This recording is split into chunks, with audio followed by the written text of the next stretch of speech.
Mag-wish? Of course, baka habol pa yung boyfriend dyan. I-include mo rin kasi. Silent wish ah. Ay, sure. Yay! Okay, once more. May the Lord God bless you. Mag-cut muna. Sige lang, ay, ano na lang, me. Okay. Okay. Yan. Wow. May the Lord God bless you. May the Lord God bless you. May the Lord God, may the Lord God. May the Lord God bless you. Happy birthday po! I love you all. Thank you for this surprise. Na-surprise po ako. Ay, hindi ka naman nagulat. dapat nagganon ka. Hindi, oo. Dito yan. So, maraming salamat sa lahat ng nag-effort. Thank you sa napaka-sweet nyo pagmamahal.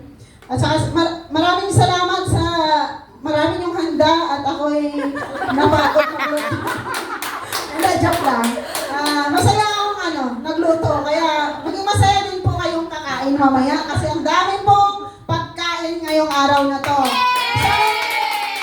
let's declare that this year, hindi lang para sa akin, para sa ating lahat, I declare the Ephesians 3:20 that the Lord bless us exceedingly, abundantly, above and beyond more than what we can imagine. So, sign po ito ng ating abundance. Kasi ito ngayong araw na to na it is our Thanksgiving na rin also sa palapit na end of the year, di ba?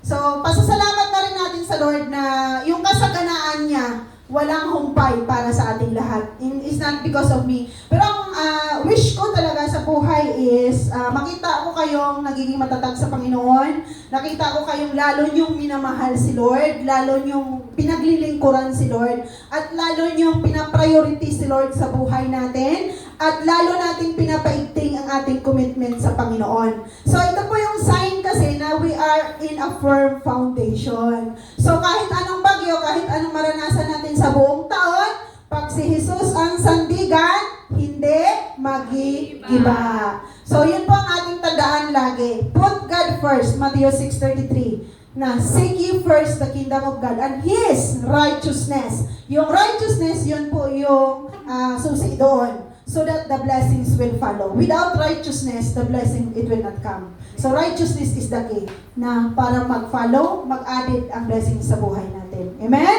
So maraming salamat sa inyong lahat at I pray and I wish taong ito na lalo ko kayong makitang lumalim, tumatag, mananampalataya sa Panginoon at magiging effective. And we will be equipped, everyone, for the Word of God and for the task that God has given to us. So, yung Great Commission natin, wag na wag po natin kalimutan. Do everything for the glory of God. Amen?